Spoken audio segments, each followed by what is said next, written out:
What's up, guys? Welcome to Daily Dose of Reddit. This is your host, Zach, and today's subreddit is r/ChoosingBeggars. Alright, this story's called Lady Needs a Discount. Got my first proper choosing beggar at work today. We've had a couple of people get cranky at us about prices before, but this lady was the first person to display the level of sheer bull-headedness that I feel really defines a choosing beggar. She came in around 1 o'clock p.m., slowly lumbering around the bakery, picking up and squinting at every product she could get her acrylics on. Her sights finally set upon our decorated cookies. She asked how much they were. I told her $4. The look on her face as she heard the price told me all I needed to know. This was about to be trouble. $4? She balked. That's ridiculous! I gave her the canned response we have about the fact that our ingredients are expensive because they're specialty, so it is what it is. She scoffed and rolled her eyes at me, and I just mentally thanked my insomnia for having kept me up late enough last night that I was too exhausted to feel the sort of rage that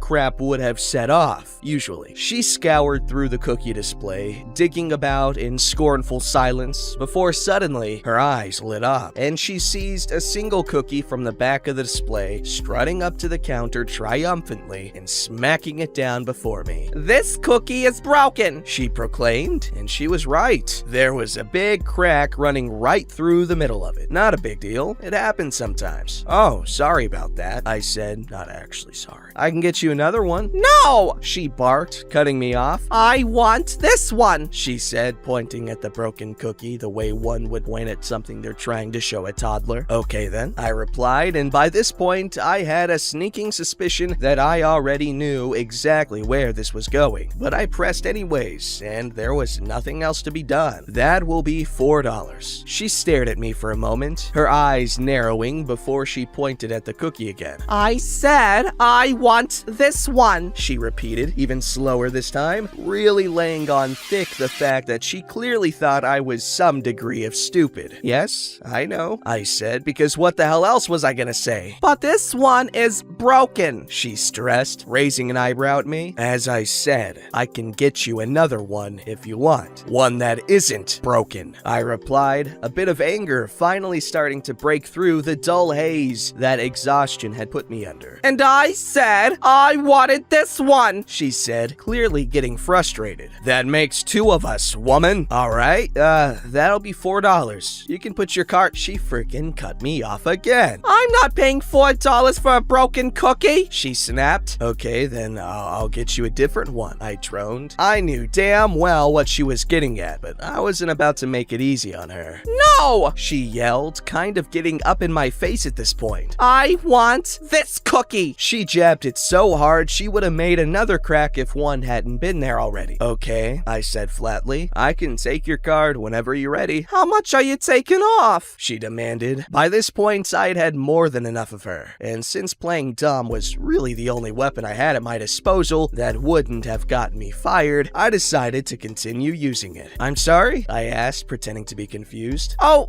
she cut herself off that time, huffing, The cookie! How much are you taking off on the cookie? I haven't taken anything off, I answered. It's $4. But it's broken! She stressed for what felt like the 768th goddamn time. Can't I get some sort of discount? Unfortunately, no, I replied, very much not meaning that first word. If being broken is an issue, then we could get you an unbroken one, but I know you said you wanted this one. Is there someone else I could talk to? She asked, her tone suddenly dripping with faux politeness of a Karen about to try some crap. A manager, perhaps? She stressed the word, raising an eyebrow at me as she did. The attempt at a threat was so gallingly obvious that I just about gave myself an aneurysm trying not to roll my eyes. My manager isn't in today. Sorry, I responded, making sure to use that same sickly sweet tone that she tried on me. She dropped the act quickly, her fake smile melting into a snarl as she realized her trump card had no effect. I'm not paying $4 for a cookie, she screeched. She didn't actually stomp her foot like a toddler, but the energy was very much the same. Okay, I said flatly, then very pointedly didn't say anything else, even as she stared at me, clearly still somehow hoping for a different answer. We stood there for several more seconds. She glared at me. I stared blankly over her shoulder at the bakery behind with a perhaps a bit over-the-top expression of utter indifference on my face. Finally, she seemed to realize I genuinely wasn't gonna budge, and with one last she rolled her eyes, tossed up her hands, and stormed out. I put the broken cookie back on the toss tray, where it was quickly snagged by one of our decorators. Suck it, Karen. Oh, wait, the baby don't want to pay $4 for the cookie. Guess what? I pay a ridiculous amount of money for food because I like food delivery and I'm lazy. So $4 for a cookie isn't crazy to me. I know, I'm wild. I cannot be tamed. Someone take my money away. I'm kidding, though. The government already does that plenty. If I paid taxes, Al Capone, you're my hero. This story's called Woman Demands Free On-Site Tech Work for Another Outlet's Bad Experience. I've worked in end-user computer and electronic repair for my entire adult life, and about 10 years ago, my husband and I left our corporate jobs to start our own little repair shop. We are 2 people. We is small.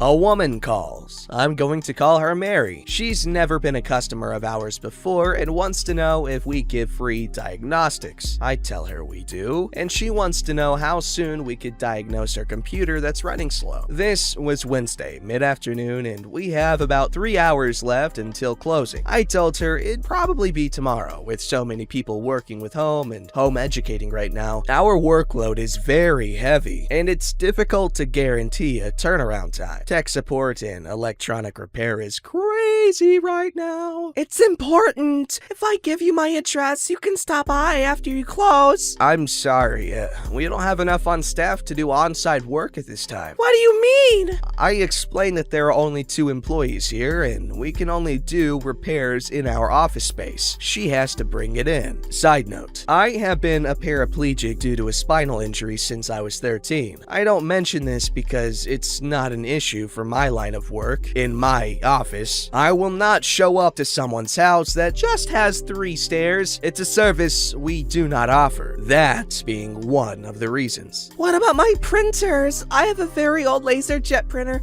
and the other guys messed it all up. It took me 2 hours to fix it last time. I'm sorry to hear that. I can't speak for other outlets or the work they do, but generally working on a computer doesn't alter a computer's connection to the printers unless you have a significant failure or need a reload. Well, they did it, and I don't want to go through that again, so I need someone to come to the house. I'm sorry. That's not a service we offer. Long pause. So what am I supposed to bring? The box? The monitor? All the cables? I'm really inconveniencing her here. No, just the tower, assuming she meant the desktop when she said box. What do you mean tower? It's not a tower. The computer, where everything plugs in. We don't need cables, just the computer. What about my printer? If you mess up my printers, what will you do for me then? Will you come out and fix it if you mess it up? Pausing, thinking of a strategic way to answer without being a jerk.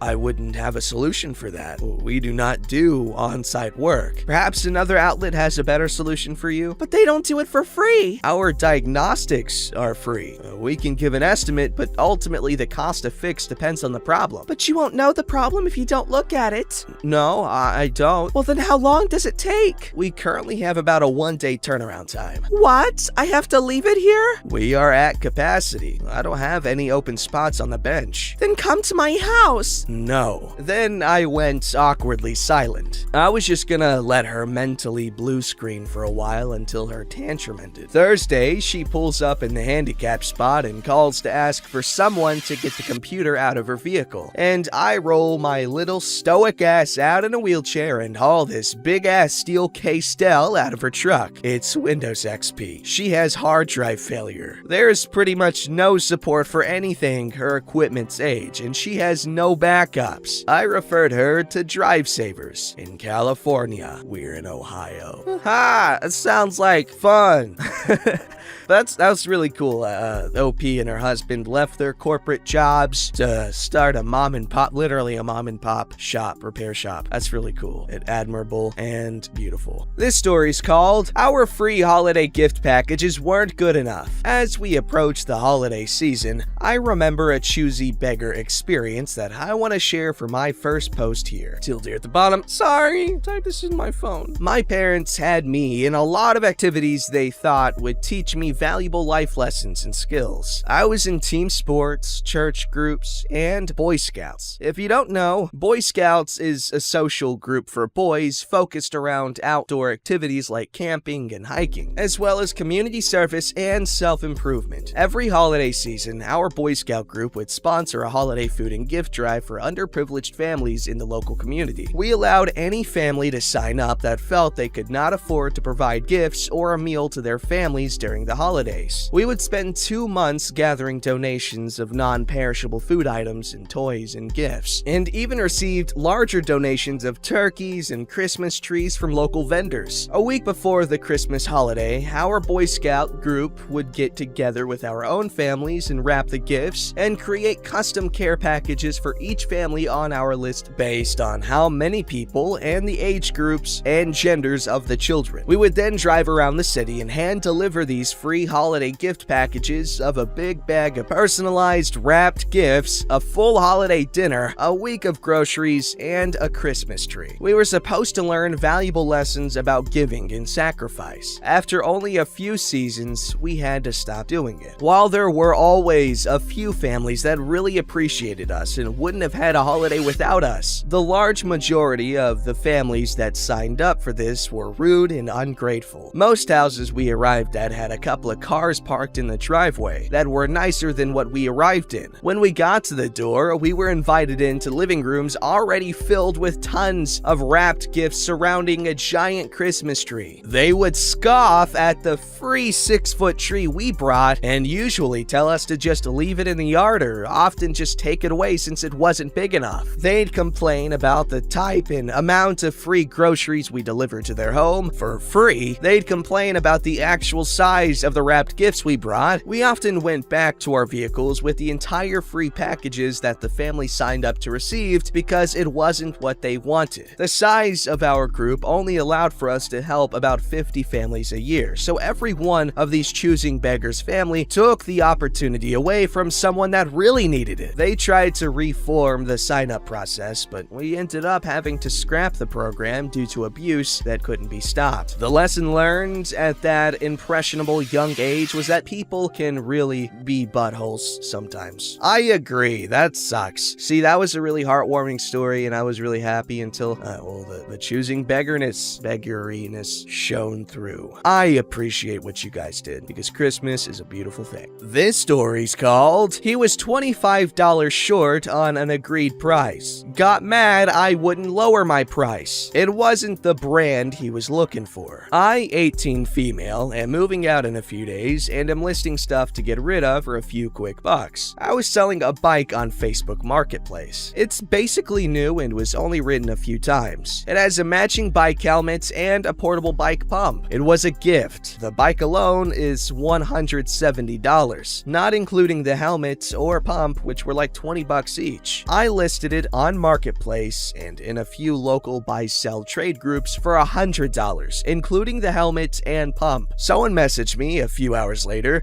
He's a guy in maybe his 30s, and we both agreed he'd pick it up in the morning. Well, he shows up, pays with cash, I count it, and it's only $75. I do a few recounts, and he goes to get the bike from the open garage to load in his truck. I tell him, hey, this is only $75 here if you want to count over it. Did you maybe miss a few bills in your pocket? He gives me kinda an irritated smile. He says, we can just do 75. I felt really anxious by that. No one else was home at the time, and I tend to be pretty timid when I could tell people are upset. But this time was different, and I felt really annoyed and pissed off. I said, hey, can you let go of the bike? We agreed on $100. I have the text. Lowest I'll go is $85, but you'd still be 10 short. At this point, $85 feels like I'm being robbed stupid. He lets go of the bike and it falls over, which was kinda lame. I could tell he was frustrated because he started to raise his voice a bit. He said, there's $75 there. I never wanted to go above $75. This isn't even the brand I'm looking for. It's a Huffy Cranbrook. I don't know what that is. I was was trying to stay calm. He was making me feel super anxious. I tried to tell him the brand name was in the listing's title, and it's on the bike in the pictures. I'm sorry it's not the right brand, but the bike is $100. He just goes on his phone while shaking his head and like grunting and stuff. I kinda just stood there awkwardly because